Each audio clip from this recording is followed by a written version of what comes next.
your emergency?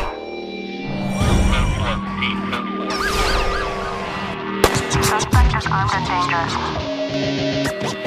Well, two Chattanooga gang members now face life in prison for a 2006 murder. I traded my freedom in for 3 meals a day, food that is not worth eating, a cot, which they call a bed, and a cell. Like all day, you locked down all day. What am I gonna do? I could be out there, man, with my brothers, with my family, raising my daughter. So it's like people need to think about that before they gonna join these gangs. It's like gangs have a lot of consequences behind them. It's like you know the consequences in the back of your mind, but you really don't know until you in that situation. But when you in that situation, it's like, man, it's too late. My worst regret is taking somebody's life. Yeah, I didn't even know, because it was gang affiliated and had to deal with that. My worst regret was spending from 14 to 27 incarcerated.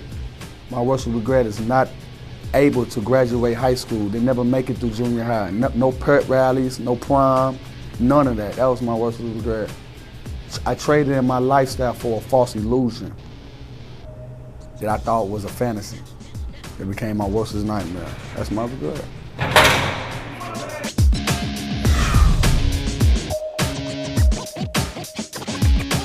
Anthony Williams and Timothy Evans made a choice to get involved with the gangs. Now they're spending the rest of their lives in prison.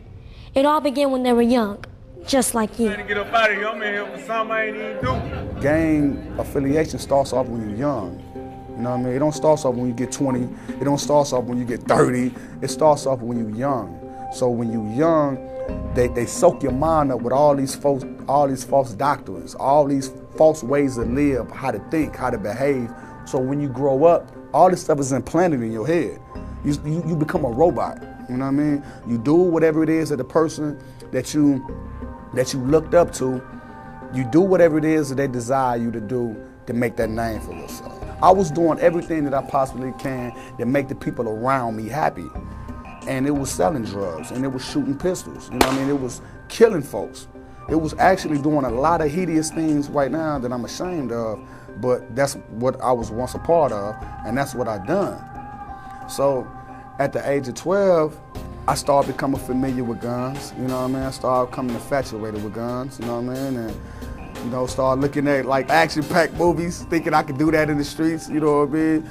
And it started becoming a drug, you know what I mean? It started becoming an addiction.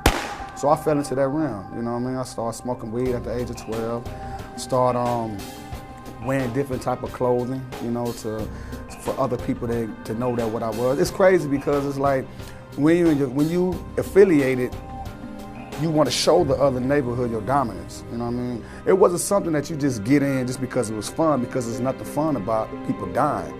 It's nothing fun about 13 or 12 years old, you know, people like laying in the casket just because they wore the wrong color or because they said the wrong thing. So this was my environment. This is what I grew up in, you know what I mean? And unfortunately, I made some irrational decisions that put me in certain situations that came about what I'm in right now. Had it pretty hard, man. Growing up, got involved with gangs. At the age of 17, I was charged with first-degree murder. At the age of 19, I got convicted of first-degree murder and received a life sentence. I'm 21 now. My daughter just turned 5 December the 29th, and it's like, it's really hard on me. I just be stressed and depressed every day. You know what I'm saying? Not being able to see my daughter, because I left my daughter when she was 1. That ain't all I knew, that's all I wanted to know. I was in school, I made good grades. I didn't drop out. I was still in school before I got incarcerated. It's like, gangs is not what it all seems to be.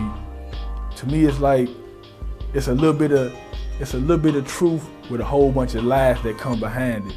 And it's like, once you join the gang, it's like there's no turning back at some point, because like I said, it's like it got a hold on you.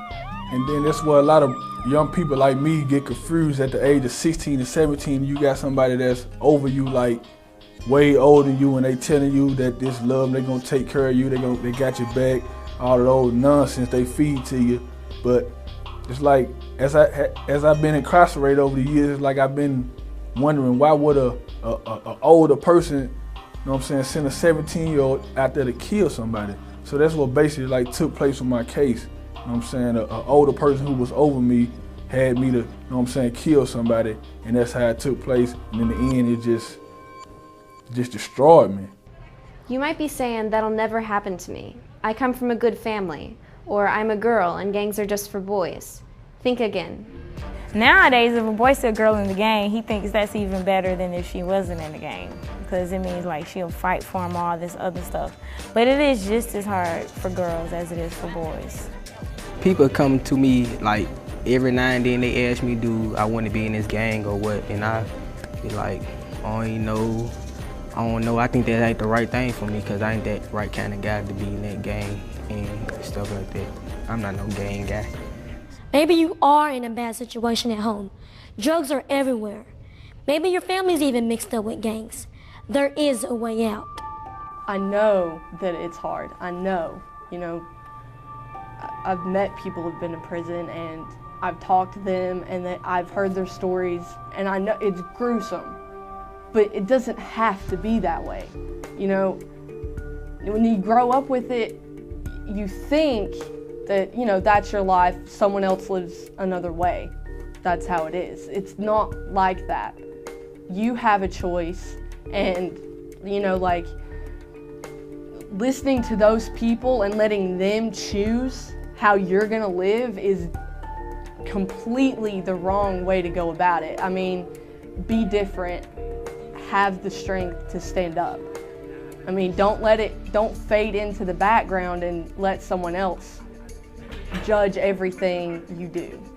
I mean, I guess, you know, because I know how things are, and I know that stuff happens in life that, you know, you can't handle, but there's a way to deal with that instead of, you know, turning to drugs or turning to alcohol. And it's hard. It's not easy. It's not, oh, just say no. It's not like that. It's very hard, and you know, you have to work at it one step at a time. That's the only way to make it work.